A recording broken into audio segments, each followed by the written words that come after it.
All right, welcome to our new schedule. Tonight is Tuesday night, which means it's time to talk about pursuing a passion.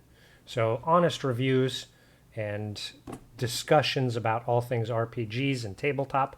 So, I have Tammy joining me. She is my enabler in all things nerd. And tonight we're going to be talking about the D&D starter set. So, we just picked it up, new in box, and we're going to dig into it and give an honest review of the product, the materials that are in the product, and all things about the D&D starter set, just because we focus so much on D&D 5th edition. But before we get into the product, I thought I'd talk a little bit about my start in D&D specifically. And for me, it was back in 1982.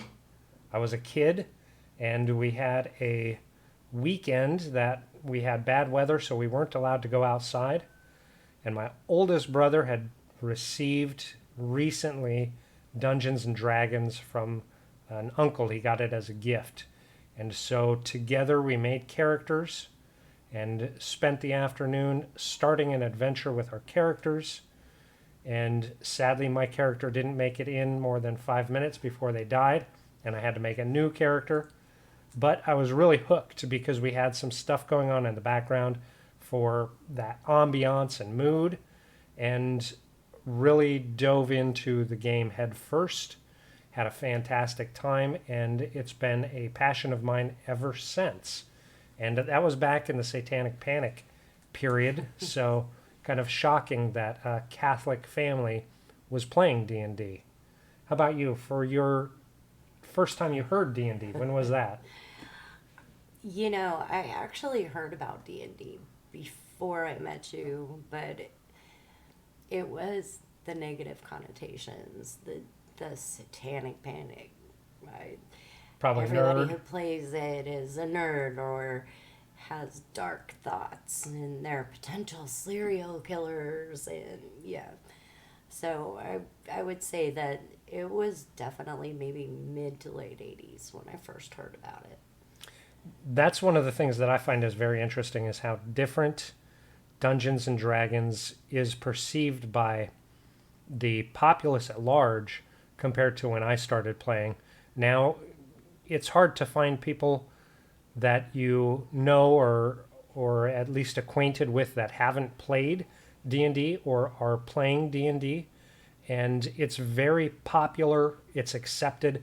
It's a way for people to explore all different types of themes and really that camaraderie for friends and families. And having gone through such a tumultuous beginning where it was really relegated to back corners and dark game rooms and kitchen tables with low lights, doing it secretly so your neighbors and schoolmates and everybody didn't find out that you were a D&D nerd.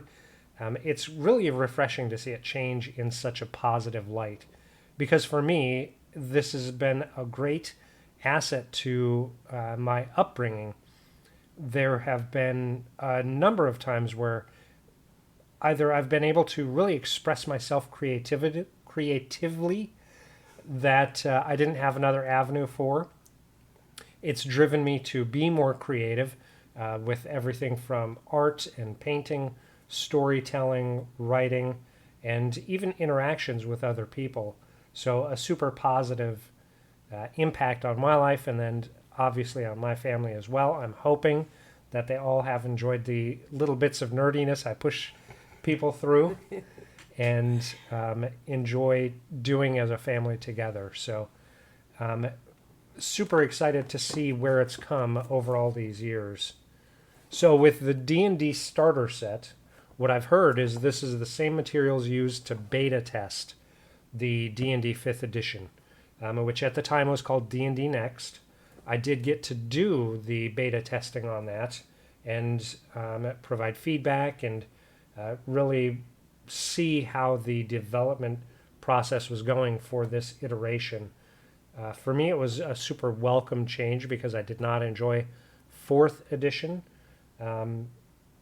just because it was so different, and of course it was already established and being played, and I did not, I guess, start at the beginning of fourth edition. So for me, it was a big culture shock to go from second edition, playing a little bit into third and 3.5, and then into fourth.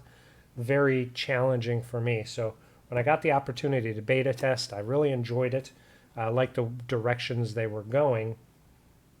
And if the starter set is anything like the materials for the D&D Next beta test, I can say that it definitely is a great place to start.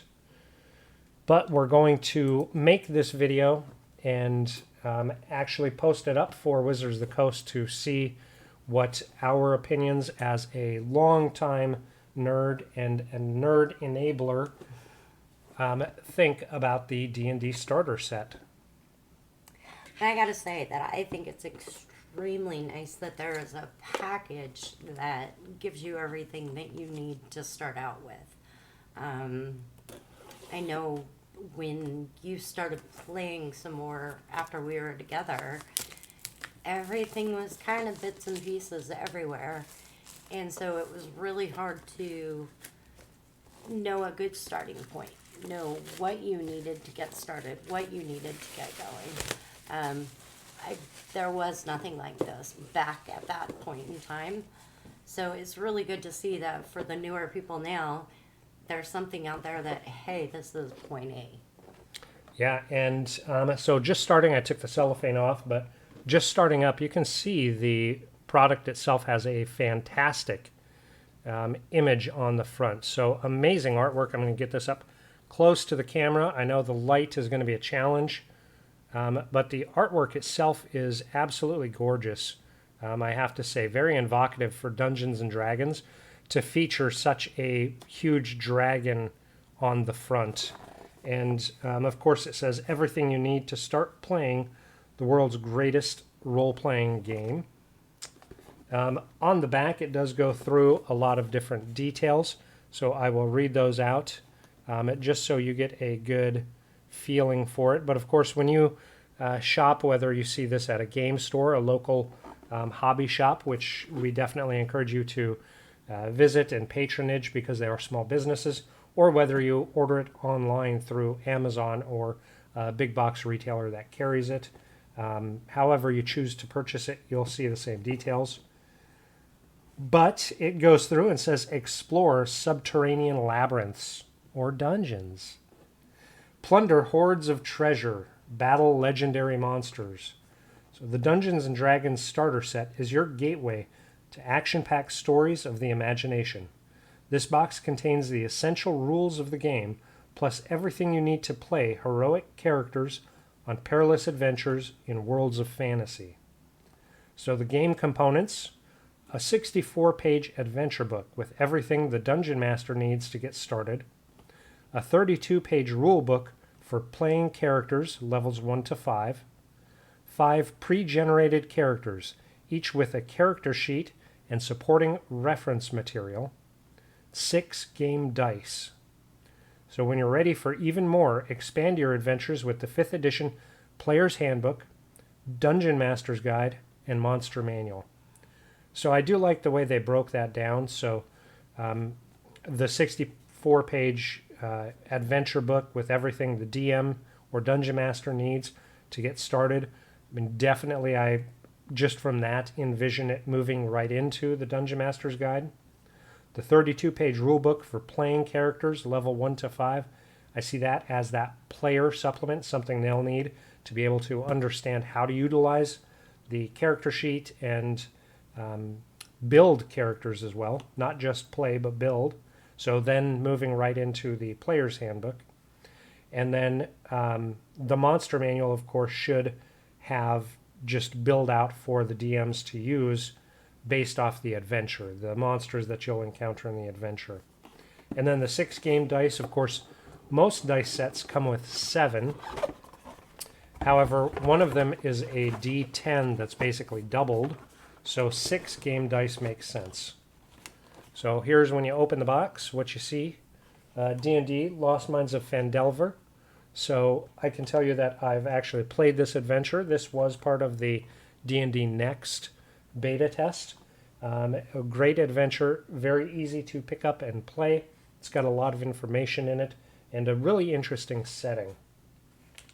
The dice, so they come in a bag. It's not resealable Ziploc, but just a plastic dice set. Tell me your thoughts on the dice. You know, I actually really like these dice. There's a little bit of shine to them. Typical girly thing, you know. Gotta have those nice shiny dice. It's not just for girls. I have pretty dice. They actually have a really good weight to them. And even just out of the box, to me, they feel balanced. Yeah, they do look really good. So these ones are kind of a metallic almost sheen to them, and they're blue. But we'll go through and pull them out of the little baggie here. I really shouldn't, because what we're going to do is end up giving this away as a prize at some point. But you got to play with dice. So a typical D20, 20-sided dice. So this is going to go from 1 to 20. One thing to do is check and make sure that the 1 is opposite of your 20.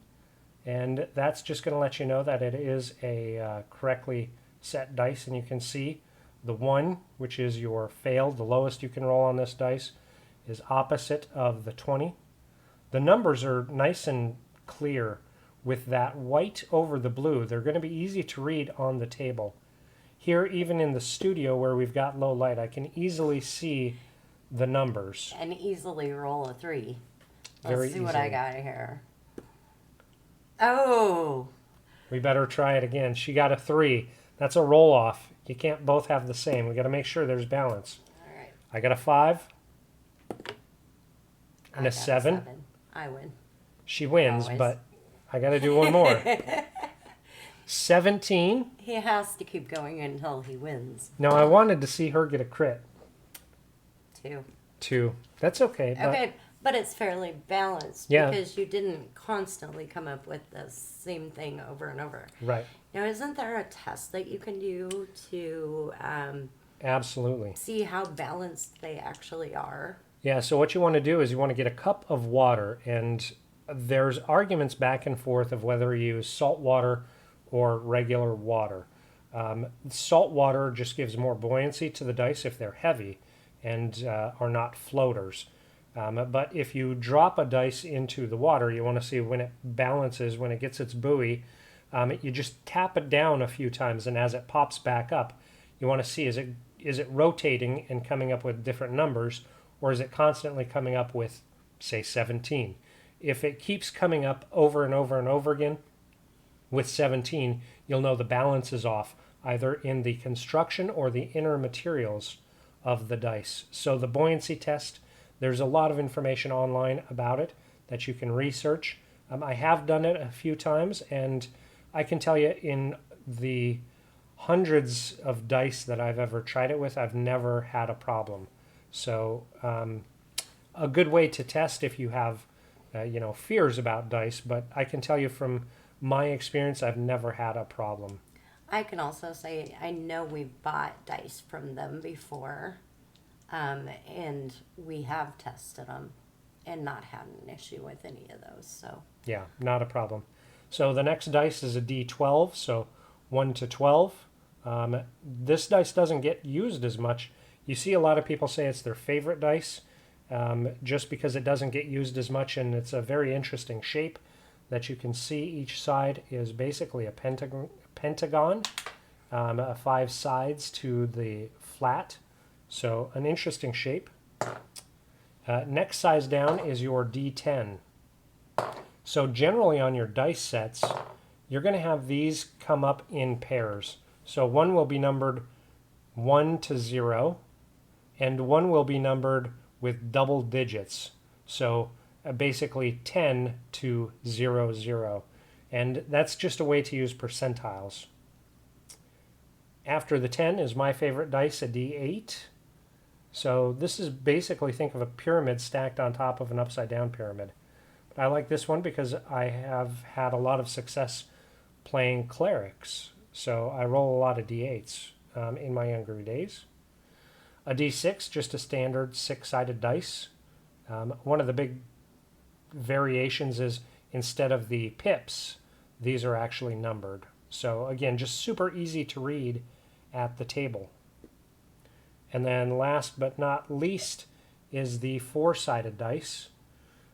This is just four sides, so it's a pyramid basically.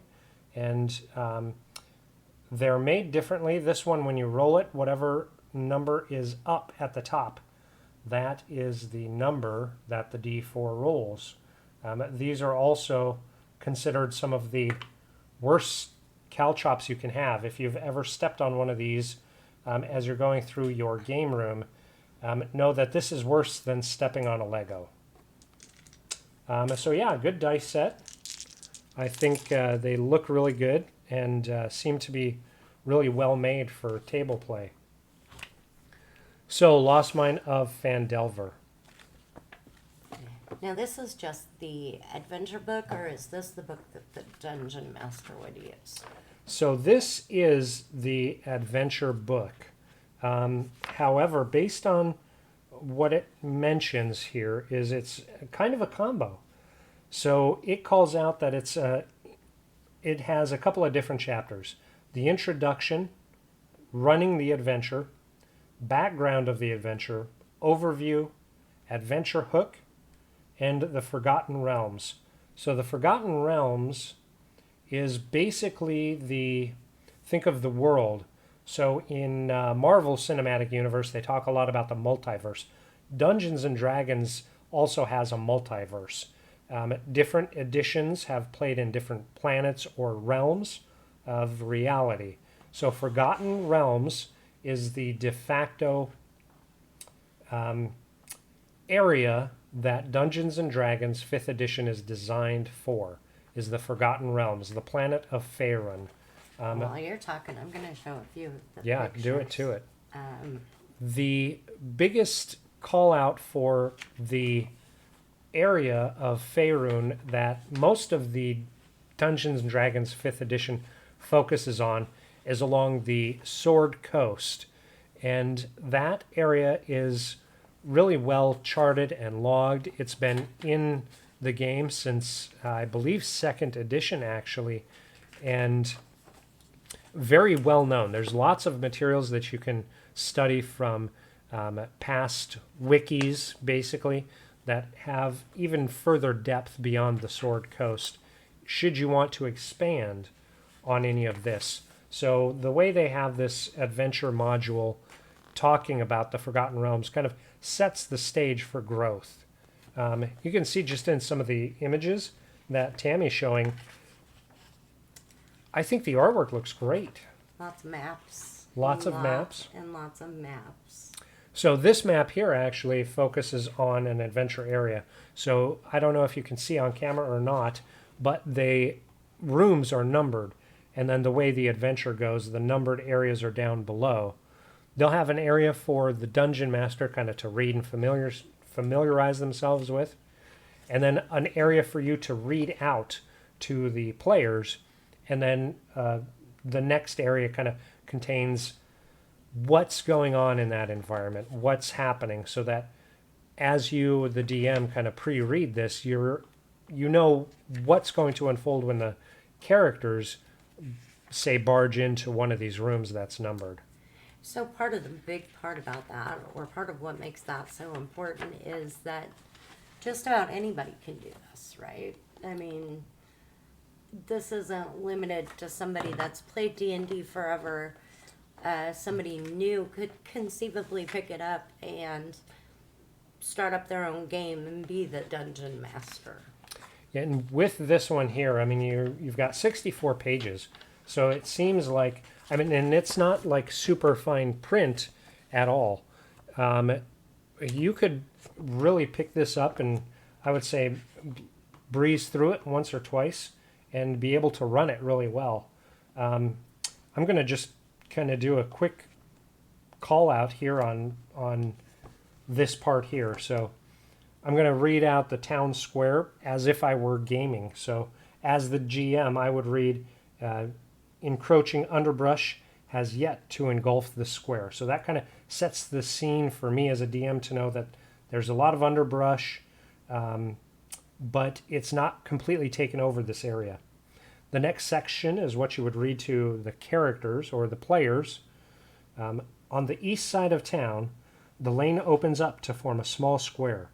Several ruined buildings surround the south side of the square, but a larger, intact structure to the north looks like a barracks. One lane leads southeast, another heads southwest, around the hill in the middle of the town, and a third way meanders north. In the middle of the square, leaning to one side ever so slightly, is a weathered wooden statue of a warrior clutching a spear and a shield. So that's what, as the characters go into the area, what the DM would read out to them. And then DM, having pre-read this, would also know that the leaning statue is 10 foot tall, including the base. It depicts an old hero of Neverwinter named Palion, who supposedly defeated several monsters in Neverwinter Wood when the Thunder Tree was first founded. A character who studies the statue recognizes the depiction with a successful DC 15 intelligence history check. The statue can be knocked over with a successful DC 20 strength check. So once you've kind of read through the beginning part, you'll understand all of the components of the DC checks, both for intelligence and history, knowing that that's what they have to roll to beat. So they would roll the 20-sided dice and consult their intelligence on their player character sheet to see if they got above a 15 to recognize the statue, or they need a 20 or above with their strength to be able to knock it over if they so choose. It's interesting they put that in here because so many players are so apt to just break stuff. It happens. Or try to steal something. Yes. Yes. But yeah, really good. Again, just really good depictions. There's an owlbear, a very classic D&D monster. And again, you don't have to know anything about it because it mentions what the things are here. The illustrations really are supported and supportive of the material. But yeah, this really looks very solid. Very solid. Very descriptive. It does include the appendix as called out. So more information on some of the things that are in here. Some of the items, magic items, potions, monsters. The second appendix, Appendix B, goes into detail about the monsters. So yeah, everything you need. You don't need to be a veteran player to be able to see what is a bugbear and what are their stats. So you're creating an adventure where, be it kids, be it adults, they're able to go and gather treasures and gather magic items. And, I mean, you're creating your own movie, right? Let's try this one. Or show. Telling a story, that's what it's about. So on the back is the rules index. So if you are just picking this up and playing and you get stumped, there's an index, quick and easy, that tells you exactly what page to go to if you need to see what intimidation is. It tells you exactly where to go. That's pretty handy. I can tell you, when I was first getting into the realm of DMing, having to know where to go, you would spend time, I mean, you've seen it happen, where you spend so much time digging in to look for something. So yes. Let's see. Here we go with the starter set rule book. So again, a beautiful picture on there. We're going to do this camera. This is the same picture that's on the cover except expanded. You can see here the party, where on the cover it was just the one warrior, but here you can see more characters fighting that dragon. So opening it up a bit. That's pretty cool. Here it also has really just 4 chapters and an appendix. Chapter 1, How to Play. Oh, so this is the character one specifically. So it's getting started and the 6 abilities. Chapter 2 is about combat. Of course, D&D is very focused on combat. I mean, that's really what it started out as, is going and fighting monsters and receiving their hoards, taking back lost treasures, discovering monstrous creatures on the frontier. So combat definitely an important aspect of D&D. But it breaks it down into the order of combat, movement and position, actions in combat, making an attack, cover, damage, and healing. So definitely important aspects, but not anything that's so massive. I mean, this takes up pages 8 to 12. 8 to 12, that's it. It's not bad. That's not bad. And again, that's going to be with big print, and my guess is, let's just check. There's page 8. Look at that. A beautiful rendering, a fantastic image. So it's not something that's going to take you ages and ages to learn. No, but some of the entertainment of it is in the learning about it in Oh, itself. absolutely. I mean, there's that piece of the adventure that's for all the players, but the piece of the adventure that's the DM guiding people through the adventure. Absolutely. Chapter 3 is about adventuring, so kind of from a character's aspect, travel, resting, rewards, and equipment. Chapter 4, spellcasting, also very, very important. Of course, Dungeons & Dragons is a fantasy game, so it's obvious that magic is going to be a big portion of it. But again, this goes from page 20 to page 24. So it's not so massive that you can't digest it and get to playing over, just a quick review and then going back to it, especially with the appendix, which covers conditions. So if you're hit and stunned, you can quickly go to the appendix to see, what does it mean if I'm stunned? What can I do and what can't I do? But yeah, also, again, really good artwork, images. Print matches identical to the adventure and rule book. But yeah, I would say the DM would want to read this and then let the players go through and read it, because it's going to be beneficial for the GM, of course, the DM, to know and understand this. They're going to have to referee, but the players for sure are going to need to go through that and have it ready to go. So I would say one thing that I've noticed about D&D as opposed to doing like any kind of a role play game as opposed to doing a board game is that it's so much more about your imagination. It's so much more about using your mind and stretching your thoughts, and it's a thinking game. It's a game to really get people engaged and thinking critically or thinking ahead type of thing. Yeah, and huge. Creative. Yes. So one of the things that we read through that one encounter location, really setting the stage is called Theater of the Mind, and it's not unique to Dungeons and Dragons. You do that in every role-playing game, where you are using the theater of mind to set the stage and then act out. So Dungeons and Dragons definitely has its base there. Now you can augment that with more products, with hex maps or grid maps, miniatures, spell cards. There's so many accessories you can do, which we know and love. But for the starter, those are things that you don't need. Everything here so far has been theater of the mind and readily accessible and made easy to digest. Let your imagination kind of go wild a little bit. Huge. So the next thing that I see here are character sheets. And these are the ones that are pre-built character sheets, right? I believe so. I think that's what the outside has mentioned. So you can see here, we'll try to get it in both cameras so you can see. So these are the character sheets, and the first one, I'm going to turn them a little bit, but so we can bring it in and focus. Boy, that camera is just so harsh. I apologize, Tammy. I don't mean to cut you off.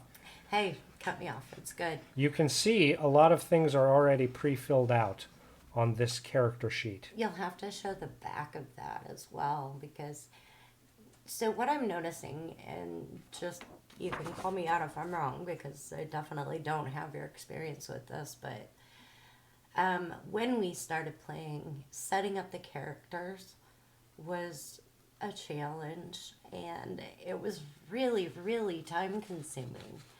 Um, I like that for when you're starting out, they've got these pre-made characters for you so that you can explore it and get used to it before you're leaping into the big challenge that is creating a real character.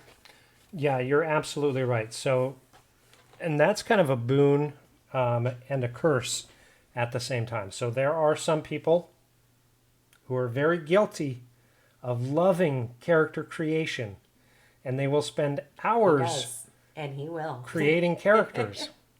I love character creation because it gets my imagination going and it gets me thinking about the character itself. I have the benefit of being a GM where I can then use those characters as NPCs or have them able to hand out quickly if I have new people join the table, or there's different types of things can happen where you want to have pre-gen characters. But I spend a lot of time on character creation, and it's not always a benefit for everybody, especially when they're just getting started. For me, being newer to it, having that pre-generated character where you can, I mean, you're gonna want to do a little bit of reading of the books and the rules and whatnot, but this kind of piece, having that already done for you, means that you can get into the adventure and start enjoying it that much faster. Yeah, and one of the things that as I think about when I first started creating characters, of course, this was back in 1982. We were playing the gray box. Actually, I believe we did not yet receive the basic set, so there were not many choices in characters. You rolled the dice, and the dice told you what your character was, basically. And to some degree, it was a little bit more work than this, just because you actually had to roll the dice and fill things out. But this one here, there are 3 blanks. The first one is the character name. You get to name the character. The second one is the player's name. So you put your name on the sheet so everybody knows whose character it is. And the third one is experience point, which you start out with 0, and then the GM will tell you when to add them. But beyond that, it's fully filled out for you, but everything is kept at a level to where you can still customize. As I'm going through here and looking, I mean, it's got kind of pretty standard array stats. So you're going to have good strength as a fighter, that's important, good dexterity, good constitution. Where things need to be, they are there. You've got a moderate intelligence, so just standard, pretty average, just slightly above average. You're a little more wise than the average person. You've got 13 out of 20, and your charisma is 9. So that's just below 10, which is standard average. So you may not be as charismatic, but everything else looks pretty good. It's got equipment, it's got weapons, it's got armor. Love that on the back. On the back, it goes through and talks about the things that are selected. So human, it tells you kind of about the humans in the Dungeons and Dragons world, kind of how they're perceived, how they perceive themselves, and a little bit of how they perceive others as well. So very interesting. It goes into a little bit of fighter, so it gives you some details on that class, which is kind of your profession, I suppose you might say. It gives you just some details on what it means to be a fighter. It gives a background, which is kind of a pretty standard background. So here it talks about your growing up in a village, and it kind of sets the stage for you to be able to read this and have good idea of who your character is and why they're doing what they're going to be doing. So you can play them a little bit better. Right, because initially, one thing to remember, especially in the starter set, is this is role-playing. So this is creating or receiving a pre-made character and then role-playing as that character. Not as yourself, not as your Aunt Tui. You're playing this character, whether you create it or it's one that's already pre-created. So it's a role-playing game. So this gives you the information to be able to role-play this fighter, whoever you decide they are. But starting out, I do think this is a fantastic idea. This is a fantastic addition to this kit. Is that you really can get in there and you can just kind of get going. So aside from the fighter, there's also a wizard. Again, spells and magic are a big part of Dungeons and Dragons. So it makes sense to have a wizard as a pre-generated character. One of my favorite characters by far. A rogue, who is kind of, boy, we used to call them thieves, but they don't always have to be thieves. They're rogues. So interesting. So here's some things too. So the fighter was a human. The magic user, the race is an elf. And for the rogue, it's a halfling. We've got a cleric who is a dwarf. Now that's different. The dwarven like cleric. Yeah. And then we've got another fighter. So here's some interesting things. The first fighter that we had was from a small village nearby. They're kind of a folk hero is what their background is. This fighter was a noble. Gotcha. So even though you've got the same class, it's different. The background information is going to be different from one fighter to the next. I think that's important to show not only that you can have the same types of characters as far as class, even race goes, but there are ways to vary the characters. As you get into it, if you enjoy your initial role play session and you move into things like the player's handbook and some of the other additional accessories, there are ways to customize even further. But for a starter point, this is perfect to have 5 characters be able to jump in and play Yes. right away. Yes. Give them a name, and you're ready to play. In addition, what you could do ultimately is make a photocopy of a couple of these, and you could host a party even greater than 5. So Dungeons and Dragons, many of the materials call out for 4 to 6 players as kind of the ideal. So we've got 5 perfectly midway. You can make a photocopy of each of them and offer your players, hey, who wants to play what? You could end up with a really interesting group that way. They can always change the story a little bit.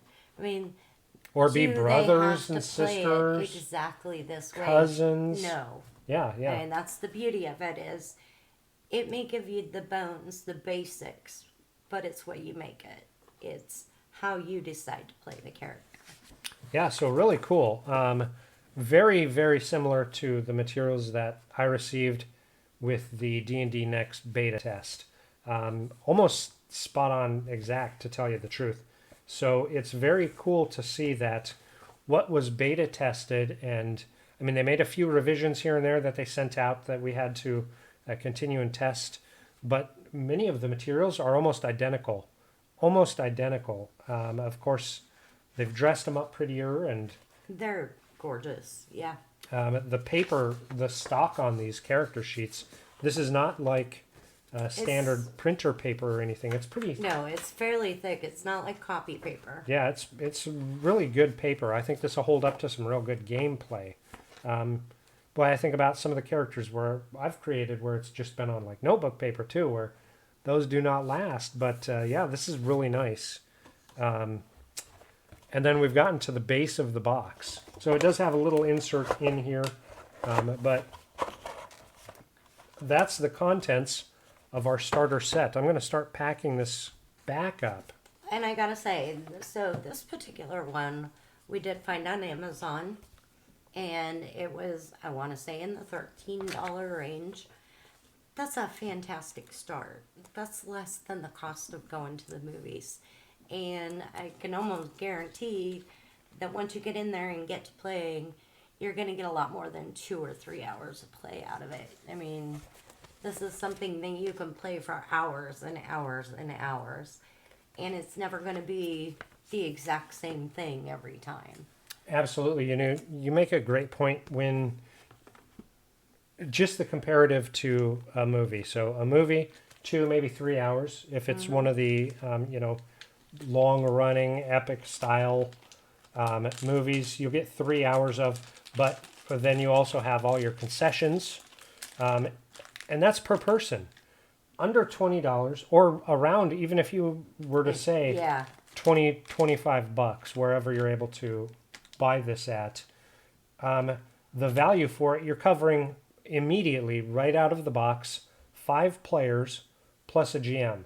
That's Yeah. 6 people for 20 bucks, where they're going to be able to do the Lost Mine of Fandelver, which I can tell you, as I've played this, is at least a couple hours, at least.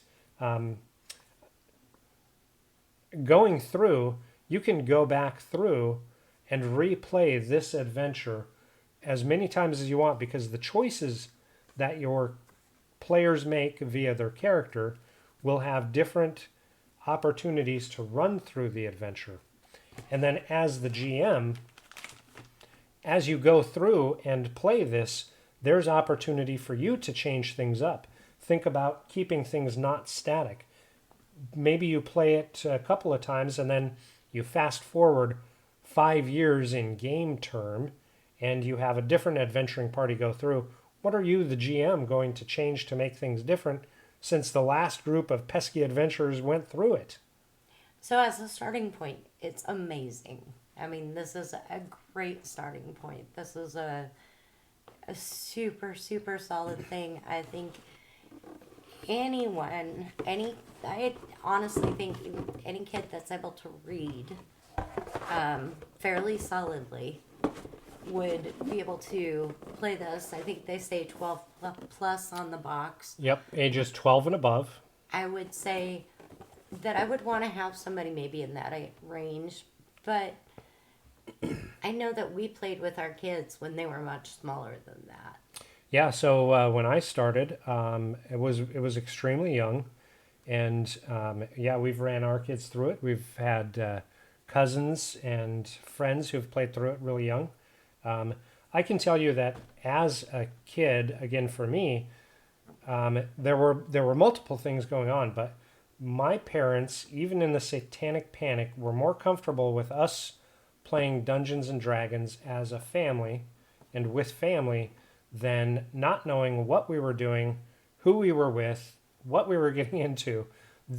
And as a longtime player, I can definitely say that when you allow that creativity for kids to experience and play through role-playing games like Dungeons and Dragons, it is a great outlet for creativity, but it's also something that you as a parent can share with your kid.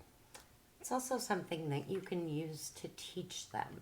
I mean, there are a lot of teachable moments. No, it's not real life, but there are a lot of places where you're able to get in there and teach them moral lessons as you're going through. Again, like we both said, we played really young with our kids, and it was so rewarding to see them work their mind through different choices and what's going to be the best for the party, what's going to be the most fun, just all of the different options. I wholeheartedly think this is an amazing game, and I think that this Value. is a fantastic way to start out. Yeah, the value too, I think, is great. Yeah, I definitely would say for the starter set, it definitely has a positive review from me. Yep. I think for a starter set into something as large, as popular, and as widespread as Dungeons and Dragons, the starter set not only, I think, sets you up for success to get into the game more and further, but the value for it is Absolutely. just really, really good, because yeah, with this alone, this gives you enough material to, To have a heck of an adventure. yeah, and to start creating your own. As it was going through and showing maps and creatures, I mean, you could really, out of this starter set, design a dungeon, populate the dungeon. You have information on rewards and magic items and treasure. You could very easily move into homebrewing right out of the starter set. Absolutely. Absolutely. I wholeheartedly say if you're looking for an opportunity, this is definitely a good way to go. Or a gift. Yes, absolutely. Yeah, I think it's great. I think it's good. Yeah, really, really stoked. We are going to, wow, that we actually got through pretty quick. I'm surprised actually, but that's because I didn't play with the dice more. That is true. I have a dice addiction. I'm not the only one. So one of the, I think, big call-outs that I'll kind of end with is, so I still have all my D&D Next materials. I'm horrible about hoarding. I'm probably, no, I'm going to keep those for myself. So we will be using this as a prize at some point. We're going to, whether we end up doing some type of a raffle, that's not the right word because raffles require legal things. It would be a giveaway. This would be just a free giveaway where we'll have everybody enter to win. No purchase necessary. We do not have that figured out yet because we just started this. Brand new for us. This was me going out and finding something that I thought, oh, hey, cool, let's start at the beginning. Yeah. And so at some point, if you're watching us live, know that this will be a part of a giveaway coming up. If you're catching this on VOD, know that you have not missed this as of January 25th, but you'll have to check and just check and see where we're at on that going forward. Absolutely. This is something that, again, it's a new schedule, but we're going to be continuing this going forward. Next week, I think we've already got a product picked out. We do. We are actually going to go from the starter set, and our next step is going to be the Essentials kit. Yes. So we're taking this from our first podcast, starting this from the starting point. So we're going to be building on this as we see opportunity for people who are just getting into the hobby to kind of build on their own as well. So next week, make sure you're joining us as we start reviewing the starter set. The Essentials. The Essentials set, the starter set we did today. The Essential set next week. We're going to do it exactly the same. So we're going to show you the sealed product as we receive it, if it's sealed. This next one for next week is going forward. If it's sealed, however we receive it brand new is how we're going to be presenting it. And one point of note that I just want to make sure is to let you know that Wizards of the Coast is not our sponsor.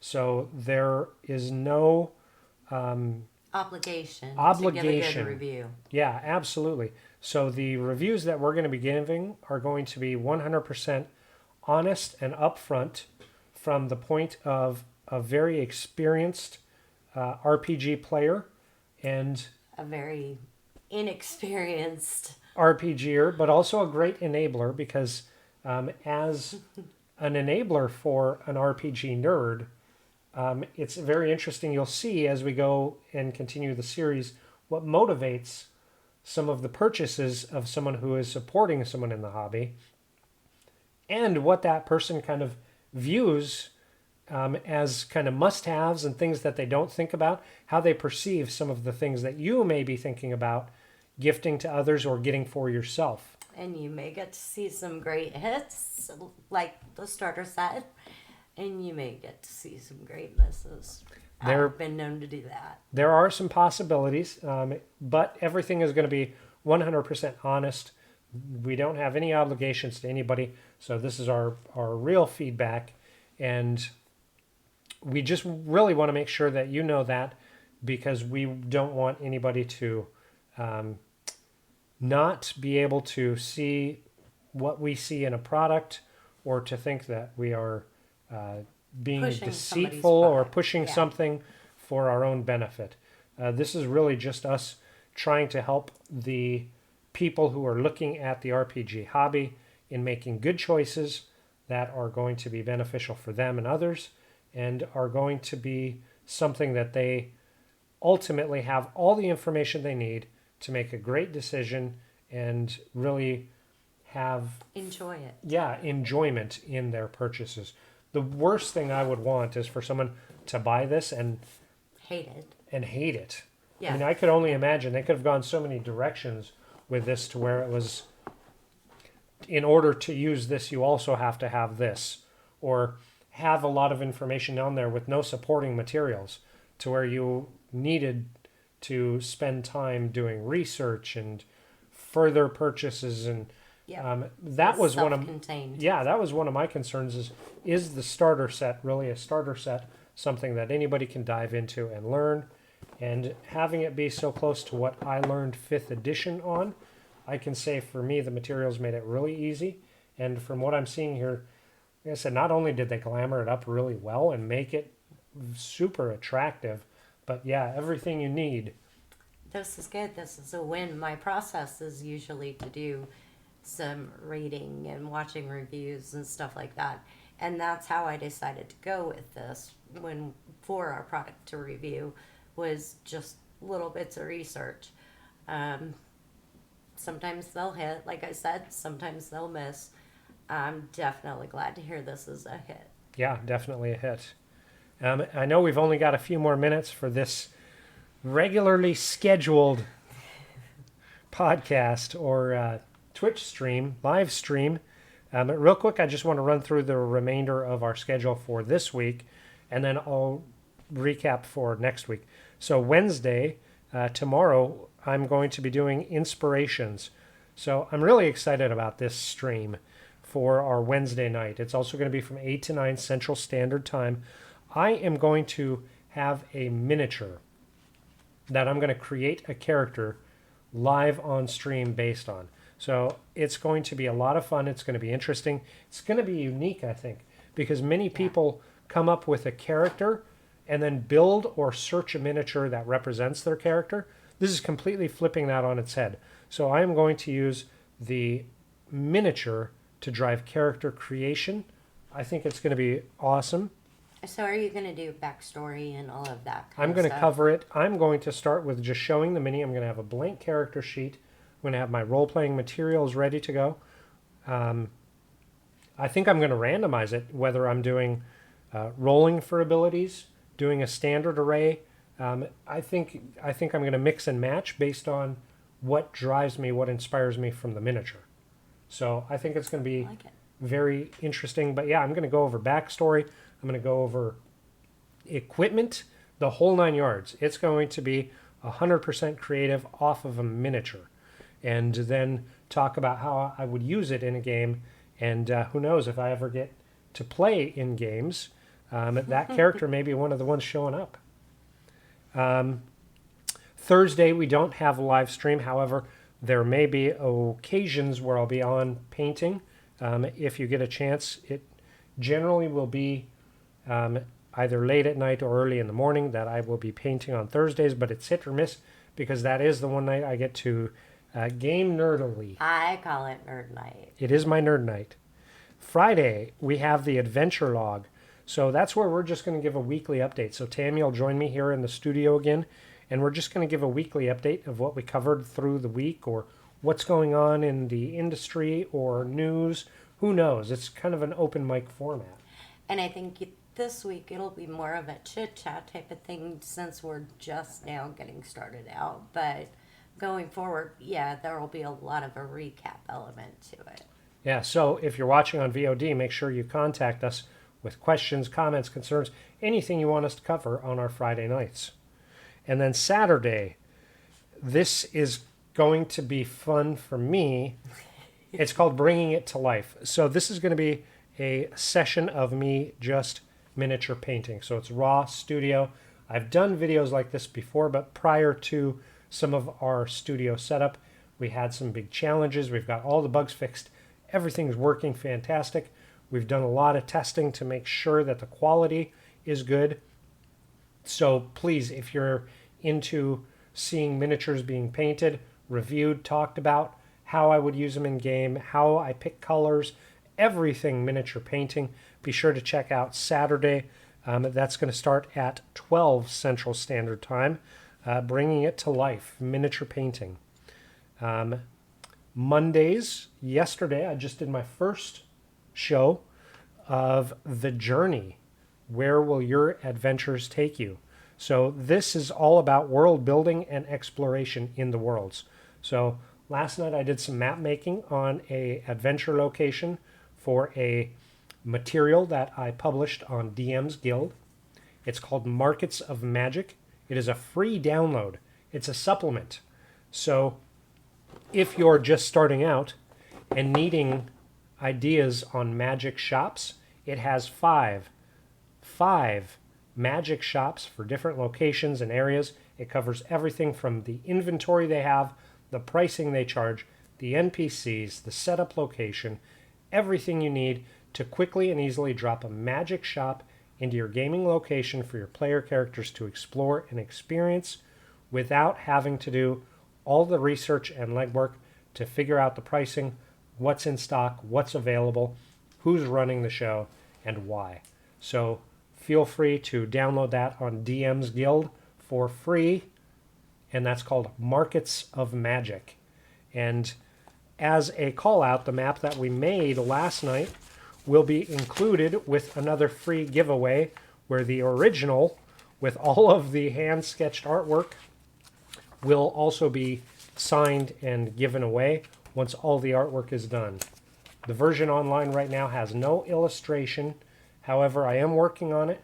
Once it's updated, then I'll re-upload and you'll be able to get the same materials but illustrated. Right now it is just the text, no illustrations. The improvements are coming. He's got some work to do. Got some work to do. Got to get some pen on paper and get it done.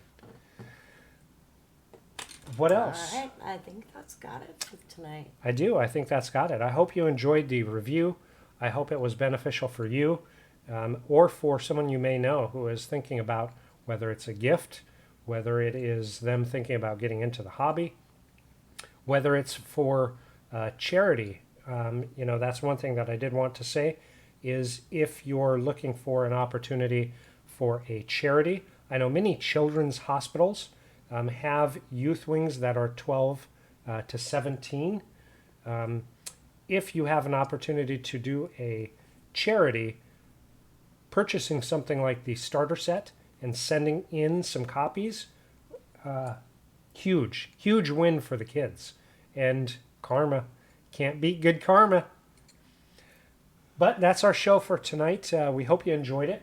I'm looking forward to next week when we do the Essentials kit. It'll be good. I hope it lives up to the hype that this has got me on, because I think so.